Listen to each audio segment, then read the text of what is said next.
can be beautifully illuminated. The buildings are just wonderfully done. That's part of Moscow University across the river. And you can see it's pretty hot. In St. Petersburg, we were pretty cold. And now that we're in Moscow, we're pretty warm.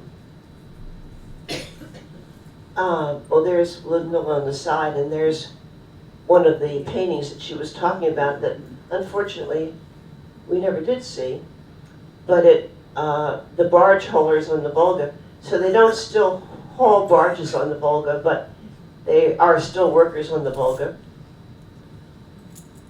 I remember that song, yo hee ho. That's them. It's his 175th anniversary. And you know what they did? They collected everything. They take away 36 kilometers painting from. I love her. She was such a wonderful lecturer. Whoops. So coming down the river, we saw all these amazing apartment houses and factories that are relatively new, and I guess it's where most people live. I was surprised at how modern the architecture was.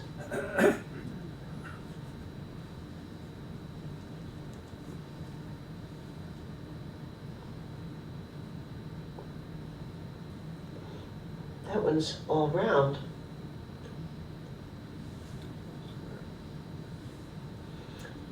Having just been in New York City yesterday, they're very comparable in the kind of architecture that you see. This building that has the bridge across, the only one I've ever seen like that is in Riyadh in Saudi Arabia. Maybe that's the only two in the world, I think. It was Kuala Lumpur. Kuala Lumpur. Oh, okay. Good. Petros Towers. What? Petros Towers. Oh, that was, yeah, not their one. I think it was there. Thank you. So there's a street, not too many cars, but there are traffic jams in Moscow.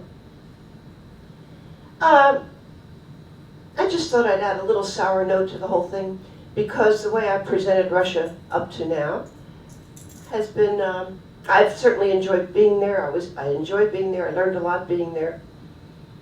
And if I were to just talk about what I saw as a tourist, it looks like a pleasant place. Everybody's enjoying themselves. There's plenty of food, plenty of things, pretty good transportation system.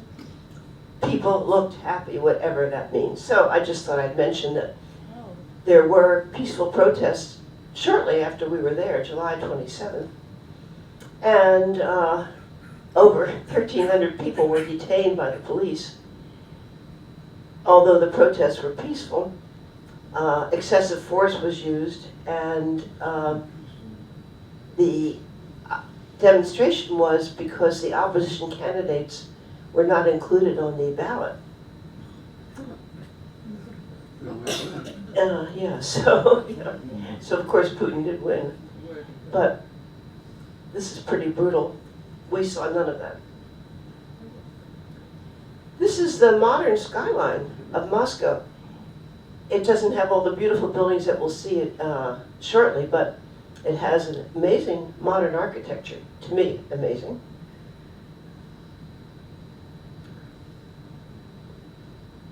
There's a lot of manufacturing along the river, too. Now that you know how to read Russian, I love Moscow.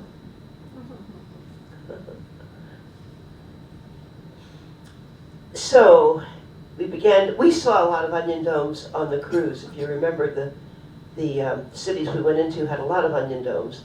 And that was part of the Golden Ring that we went to see afterwards. On the fourth day that we were in Moscow, we drove out to another Golden Ring city to see more onion domes. But here, they were spectacular.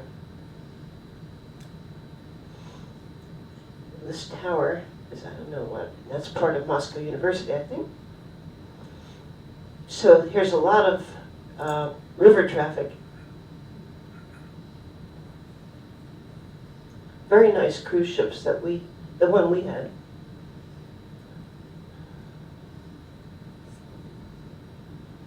And because it was so warm, people were eating outside. It was very summer-like, pleasant. This is a modern museum of art, I think. There's not very much whimsy in Russia. So every time I saw any, I took a picture of it. This was pretty whimsical, this fishes thing. I am supposed to be dressed like a Russian peasant or something today. But as you can see, Russian women don't necessarily dress that way.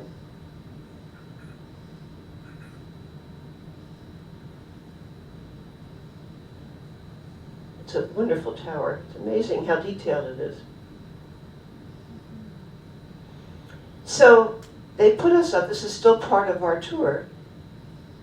In case you missed it, we were on the Volga Dream, which is a ship operated by Russians, all staffed by Russians, all in English, of course, with 100 passengers. Just to review, in case you didn't remember or didn't hear before, that this is the cruise ship we were on, and the whole tour was part of the Volga Dream. That included the 3 days in St. Petersburg and the 3 days in Moscow and the hotel and everything. And because it was only 100 passengers, it was very intimate. People from a lot of different places, not all over the world, I wouldn't say, but a lot of different places. And they put us up in these 5-star hotels, which I might not have ordinarily stayed in. And this is a Marriott. I'm thinking of if there were a Trump hotel. I don't know if there's a competition between the Trump hotels and the Marriott hotels, except that, what's his name? Is part of the owners of the Marriott hotels. Anyway. Europa. Who? Europa. Europe. No, that's not who I'm thinking. Hotel. Anyway, this was a beautiful hotel in a very fancy part of town. I had been to Moscow twice before during the Soviet Union era, and things were pretty drab. And there was very little private ownership of anything. And there were certainly not, well, the hotel I stayed in was nice, but it was owned by the government. But private ownership was not happening. But here there's a lot, right on the street too. And one thing about being in Russia, especially in St. Petersburg and the other northern places, was I haven't seen so many white people in a long time.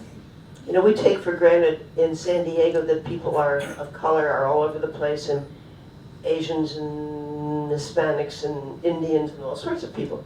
But you don't see that in Russia. And there was a little more of it in Moscow. And having just come from New York, I don't think I saw a white person, actually. Everybody's sort of different shades of tan. It's really quite interesting there. But anyway, here was a Muslim woman. Here's the interior of the Marriott. And a view from our hotel balcony of the dining area. So we're walking along the street. The streets are very nice with very fancy restaurants and very fancy shops. And this guy dressed like a donkey. Fortunately not an elephant, but a donkey. So he became very friendly. And here he is embracing our friend. This is a friend we made on the ship, a man from Israel. It turned out it was a shakedown. They wanted money. And they almost wouldn't leave us alone until we paid them off. But it seems very friendly. This is the restaurant we decided to eat in. This is a beautiful samovar with these little bagel things decorating it. This is a bride. On all the other pictures, we saw a lot of brides walking the streets, walking in the park. And this one's walking up the steps. Looks like there's a little bit of rain. And I just mentioned her because I want to mention this thing about domestic violence. That's all. I'm not going to say anything negative more about Russia because I don't know anything really, but I did see this article fairly recently that women are not protected from domestic violence, and there's inadequate police and judicial response even when there's severe physical violence. And this report's called, "I Could Kill You and No One Would Stop Me," which sounds like something our president would say. And so just mentioning that. Again, I didn't see it. I didn't hear about it. I just read about it. This is quite charming. Speaking of women liberated.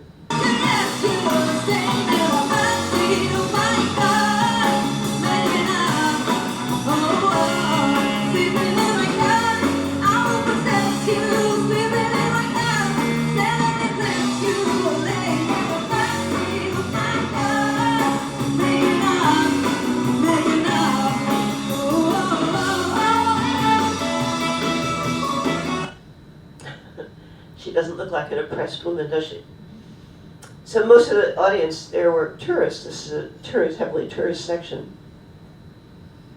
And she was pretty lively.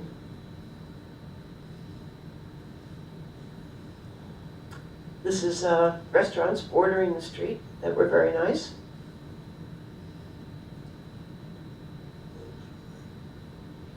And of course, if all else fails, there's KFC.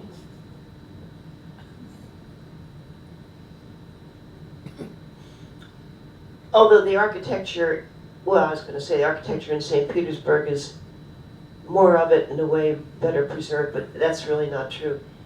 The architecture in Moscow is quite wonderful too, as you'll see.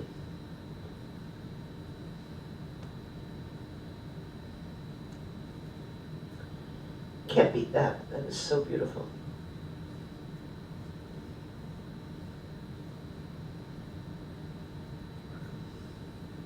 That too.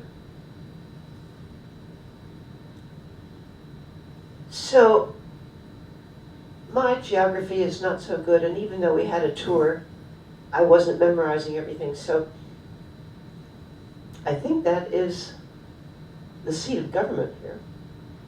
And on the right is a close-up of the statue of somebody or other. That's without the car. We went to see the armory, which has miles of Russian treasures. We had seen several museums in St. Petersburg and also along the way. So it's amazing to me that despite all the revolutions and the war and everything else, 2 wars, that they were able to maintain and collect all the amazing treasures that they have. So on the top right is, I caught her, a coat check lady, putting on her makeup, even though she didn't look like she had makeup, but she did. Anyway, so that's a picture of the armory, and it was extensive. I can't remember what these are. Eggs? No, I can't remember. Very pretty. Anyway, all this from the Tsarist era, various thrones and costumes, and jewels and scepters.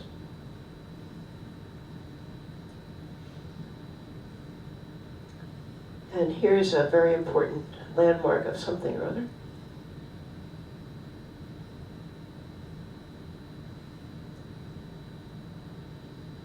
And a different one. It gets very interesting with all the tourists there because you'll see people from all sorts of different places.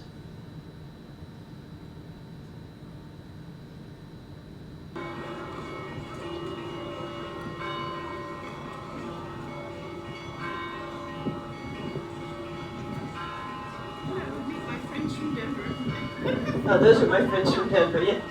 I only got one friend here. Hello. The other They run the ship. They're both doctors, retired actually at that young age. So these were women from I don't know where. May have been from parts of Russia, or from Bulgaria, or from Romania, or I don't know where. But it was very nice to see these kinds of costumes when all the rest of what we saw were women with short skirts and looked just like American women.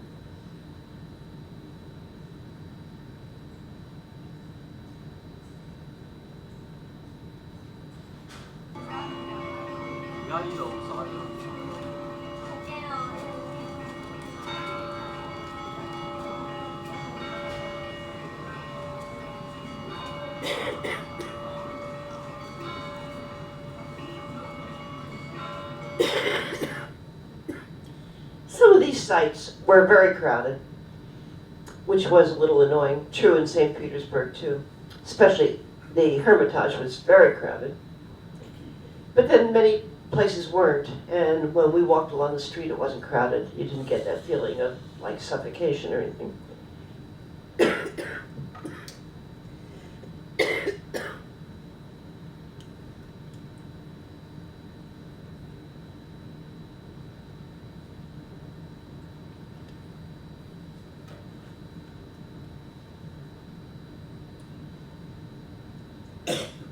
I just found it fascinating to see a little more ethnic stuff. Otherwise, Russia's not very ethnic. That was a very important cannon, but I don't remember what it did exactly. It was never fired. Never fired. Yes, the largest cannon. Oh, But thank it's you. cracked. You're in the Kremlin. oh, we're in the Kremlin now. Okay. So every city has a Kremlin. It just means city center, right? Government center. So this is it. Any additions you'd like to make, Mary, I'd appreciate it because my memory is failing me here. If I didn't know any better, I would think that was Independence Hall and the Liberty Bell. Of course, it is not.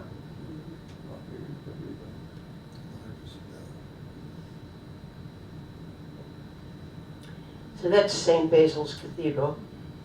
I just love it. Took about 16 pictures of it.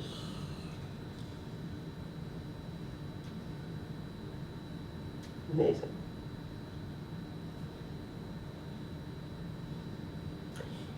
At this point, it was very, very hot, and my legs were giving way. So we had the choice to come back to the bus or just go out and have lunch on our own, which we did. We went to the gum department store. And as I've said, I was there during the Soviet Union.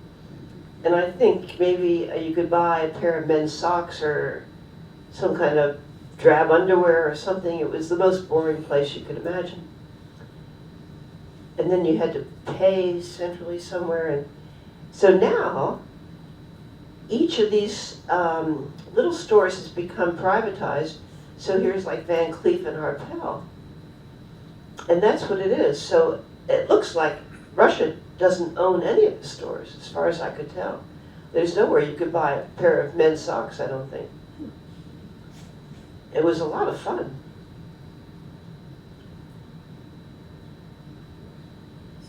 Everywhere there were ice cream stands, which I thought was a great improvement.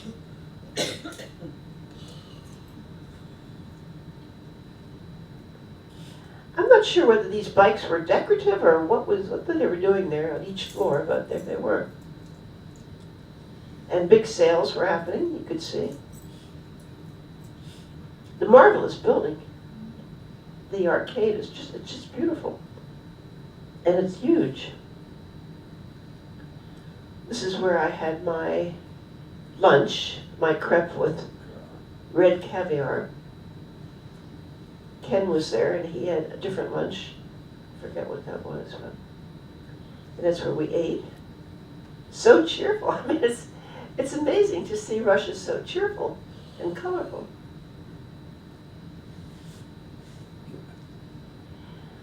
I saw these pictures. If I had an opportunity, I would have bought them. I just love them.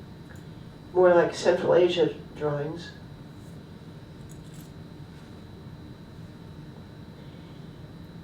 This, as far as I could tell, is condensed milk, which you can make a lot of good desserts out of.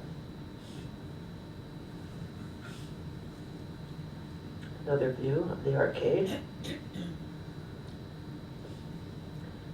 And a big mural outside. Oh, not near Gum. There's Gum again. I think she was singing opera, but I'm not sure. She wasn't shooting anybody. Oh, she was advertising. You can see in the back, advertising one of these stores. This is several streets near our hotel were decorated like this. Many streets, actually, with strings of lights and colorful things. This is what it looks like during the day.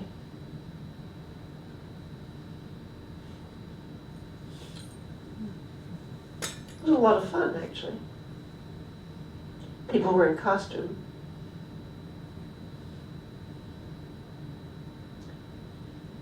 I don't know whether she was wearing her native costume or what she was, but she was quite interesting.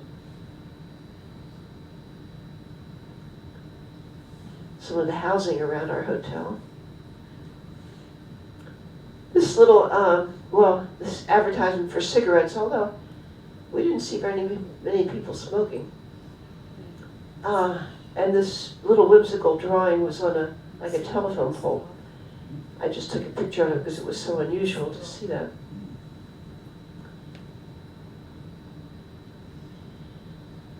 Our group went into the park and saw a lot of things, but my legs weren't holding up, so I didn't go. But it's a beautiful park. And this is by the river. That's the kind of riverboat we took that night. Not that night, but a night.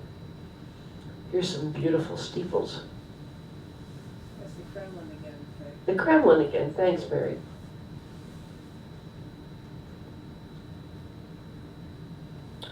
So where does Putin hang out? Do you know? Well, It's Wherever you Bolshoi want. Theater. that's the Bolshoi Theater you have on the screen. Oh, that's the Bolshoi. Yeah. Oh, good. He has offices in the Kremlin, but I don't know where he lives. They didn't say. A lot of our people went to the Bolshoi. We didn't. We went to see Eugene Onegin, the opera. That's wonderful. I just love this. Good thing Disneyland hasn't discovered this. So there's the river and a beautiful bridge. Excuse me for just saying how things are beautiful because I can't remember what building is what.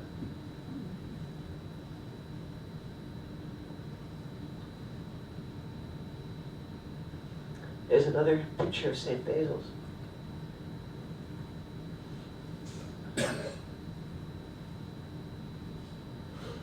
My daughter went off to see some friends of hers in Moscow, and there she is waiting for a bus.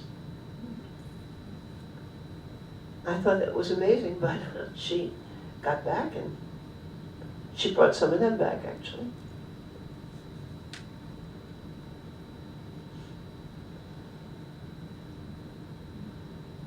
I am inclined to say that was Moscow University. No. I'll hear other suggestions. Looks like the Duma. Duma. That's a government palace inside the Kremlin wall. Inside the Kremlin wall. Yes, see the red brick wall around, that's the Kremlin wall, so that's inside. Thank you. This is another fancy hotel. I can see where the Trump Hotel would have fit in perfectly. Four Seasons. There she is. Oh, we saw her before.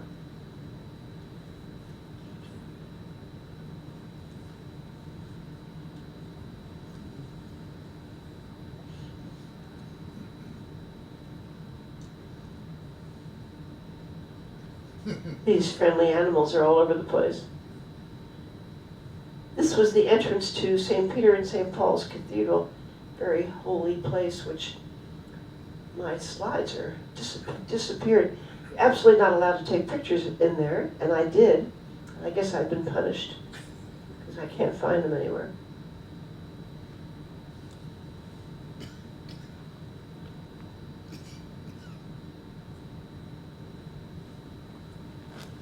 Now, where are we here? Oh, this is the inside of the church. Yeah. Oh, thank you, God. That's very nice. Yeah, that was a no-no to take pictures inside, but it is magnificent.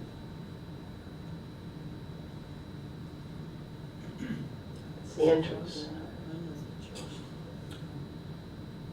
This is near our hotel. Another street with all these lights or something.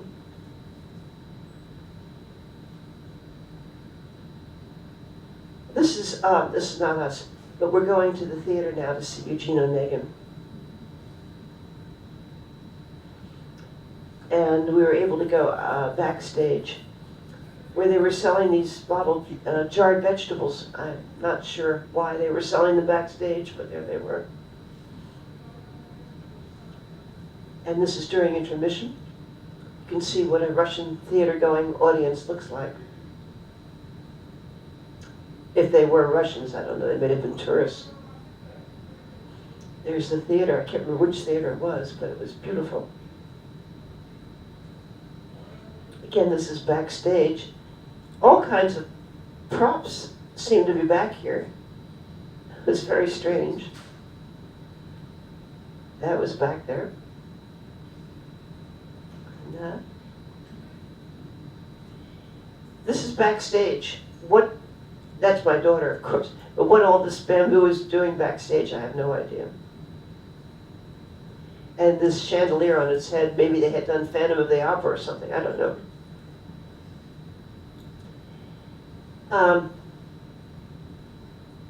And they served booze. Does anybody think that's funny? Pelmeni is the Russian little dumpling. And we found this little, cute little dessert place on the way back home. And that was the t-shirt. Loved it. It was a very nice little place. This is a little, I don't know what. Chapel. Chapel, okay, chapel near a hotel.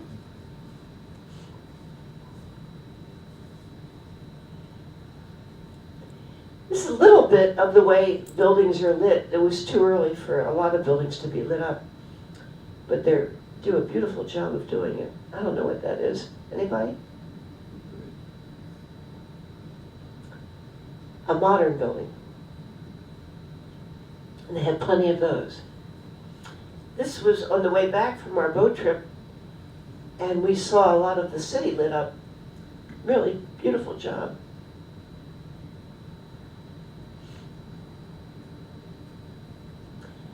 My daughter is a vegetarian, and so she likes to eat at the Hare Krishna restaurants, which are all over the world. And so we found this one. Jagannath is an Indian deity, and it was all vegetarian. And apparently very popular in Russia, in Moscow anyway. That was the inside, or partly. Plenty of very good food to eat.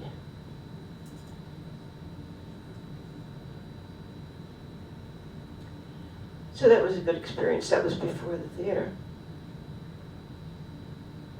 This could be the theater. So we decided to take the Moscow at night cruise, which we figured out we had to go take the bus to Gorky Park. I guess we took a taxi, but and Gorky Park is this huge park, very cheerful, very friendly, very lively.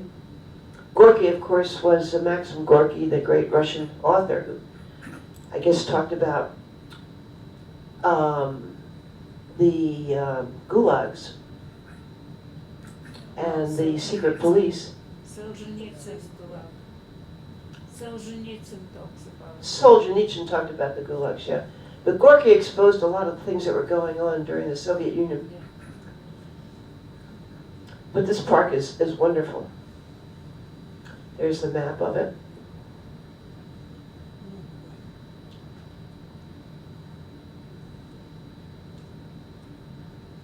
There's Gorky himself. A lot of music playing in the background.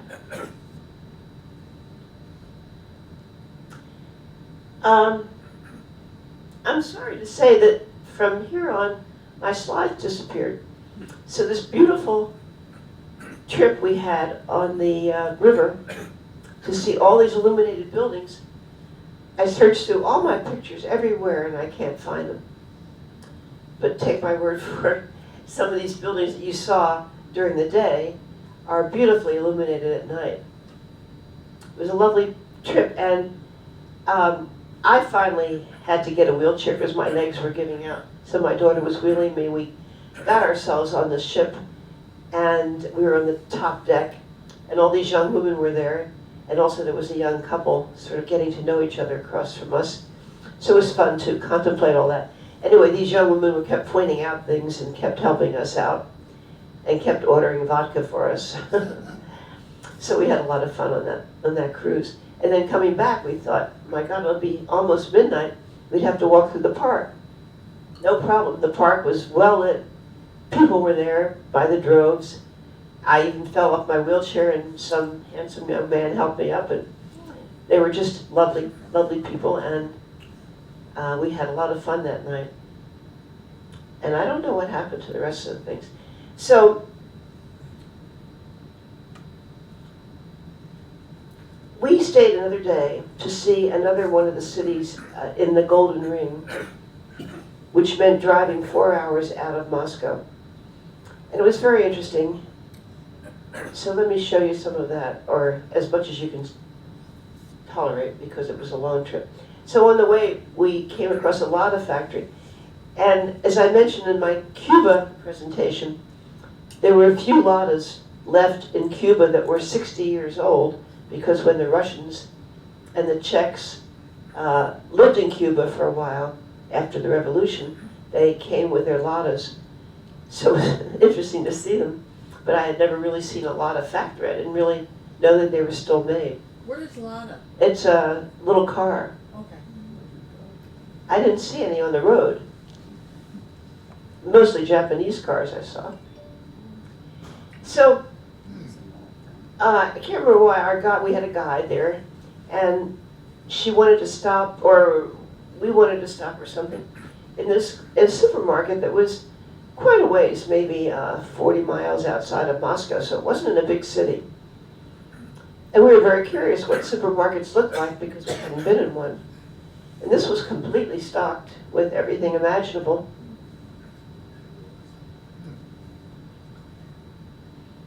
I bought some Russian chocolate bars, and besides the ones I ate and gave away, I didn't have any left. But the European deli up the street has the same chocolate bars for the same price, in case you're interested. Russian chocolate bars. Plenty of booze, and even little, whatever they're called, dolls.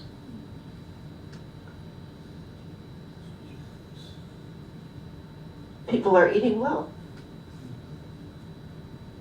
Things did not seem very expensive to us. They may be by Russian standards, I don't know.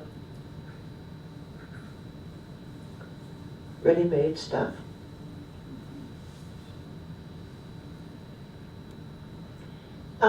These little books or videotapes, Yes to Sex, were available.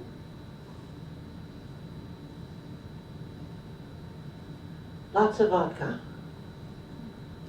Oh, so along the way we were talking to our guide about dachas, and everybody seems to have a dacha, which is sort of a summer home. Something, all the information I can get, I'd love to have. Dacha, thank you. And so our guide, who lives around here, knew some of the dacha villages, where people who have dachas get together and get these homes. And so we drove in and found this woman who, this is no longer her dacha, it's her permanent home. But her son and daughter-in-law live next door in their dacha. So she has this nice little place. That's her house. And this is the entrance to her backyard. Some of the flowers she was growing, peonies. So there she is on the right. There's our guide in the middle and my daughter on the left. My daughter's quite a gardener, so she was very interested in all this. And you can see that she has grown quite a profusion of vegetables back there and flowers. Whether she sells them or not, I don't know. A very nice greenhouse. Big greenhouse. There it is.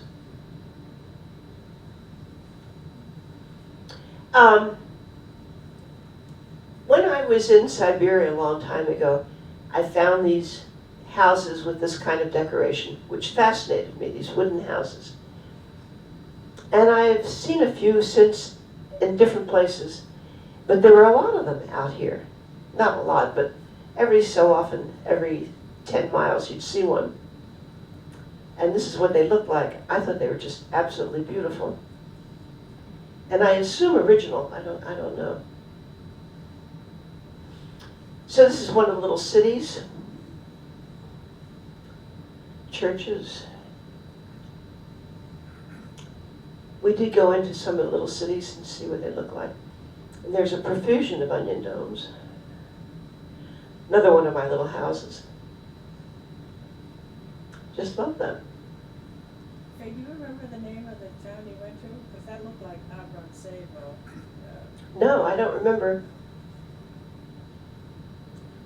You know, having just come from a cruise and seen another 6 cities, I think I'm having what they call in psychology retroactive inhibition. So, All right.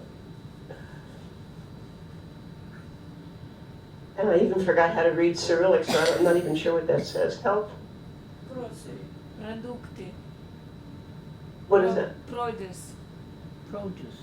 Grocery. Produce. Grocery. Grocery. Oh, I would never have guessed that. There's a sort of modification of those little houses. That's quite a modernistic design of them.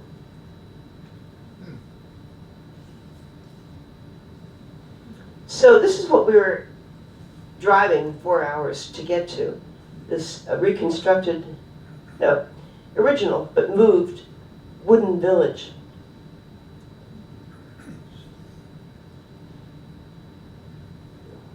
Uglич. What was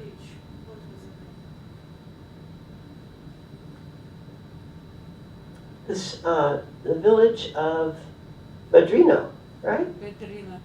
Badrino, okay. So we had read about this, and we got this guide and driver and spent the whole day going out and coming back and seeing it. This is a church, typical, I think, Russian Orthodox church.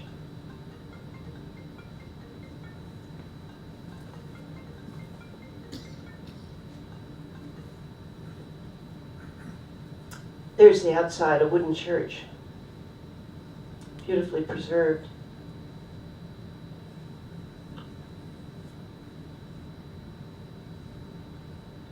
Very lovely detail on these windows.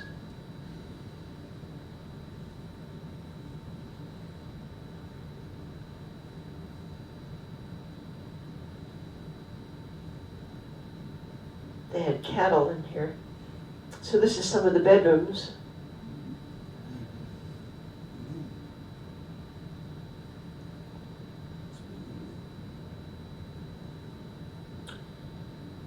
She was wearing a beautiful traditional outfit.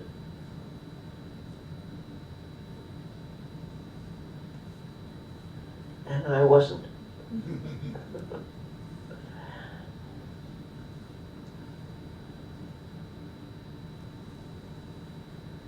It's probably how it was 100 years ago.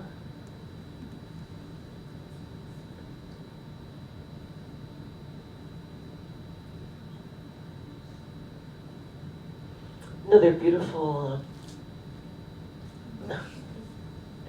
tree. Birch tree. Береза. Береза. It's birch tree. Birch tree, thank you. Just a simple thing. This is a very long trip from New York to San Diego. I got here about 2 o'clock in the morning, New York time, so I'm not focusing very well. But beautiful, old clothes. And I was there before during the Soviet Union. I bought some beautiful scarves, but they were no longer around anywhere.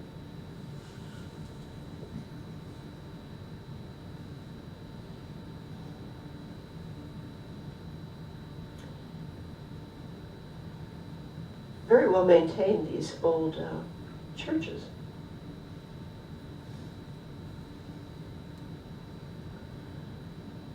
very cute. This guy's a whittler talking to his child.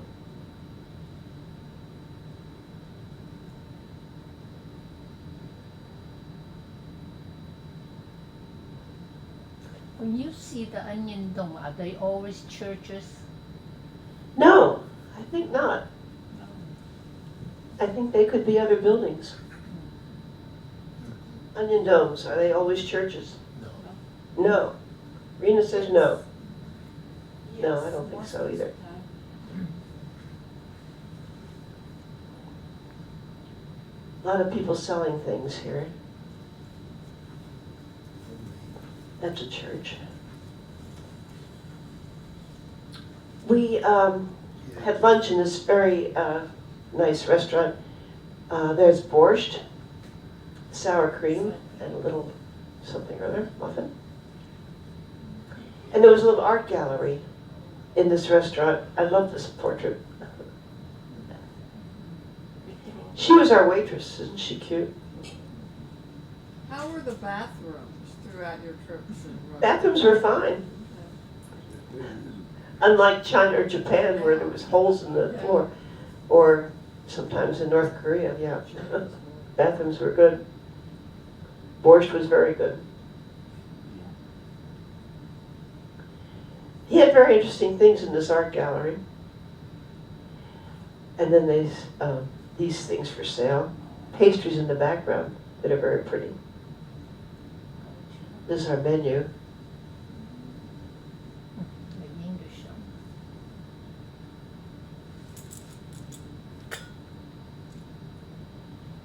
What was the room Even. worth?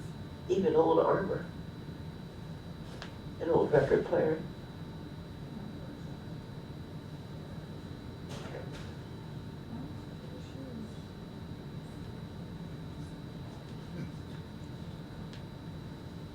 I don't know how lethal those are. They look pretty harmless to me.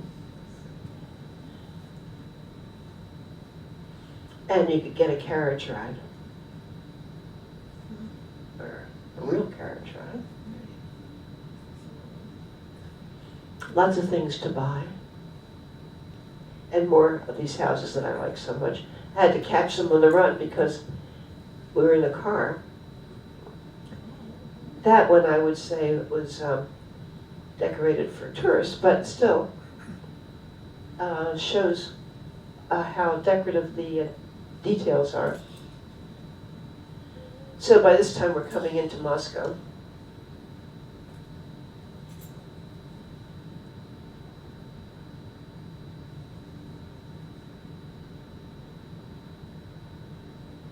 Factories, as I said, along the way.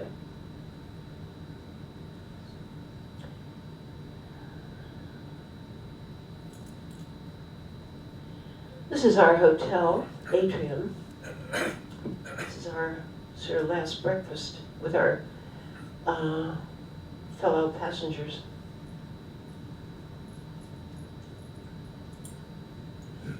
And there we are on Aeroflot. To my surprise, this is all the routes that Aeroflot has out of Moscow. Quite extensive. When I was on Aeroflot before, it was really a crummy airline. Unbelievable bad, but not the international flights, but the domestic flights were terrible. But they seem to be a going concern now. No, I guess that's it. Sorry, I don't have any music today. I don't have any funny things. So that's all I got, folks. So we have a couple of Russian experts here.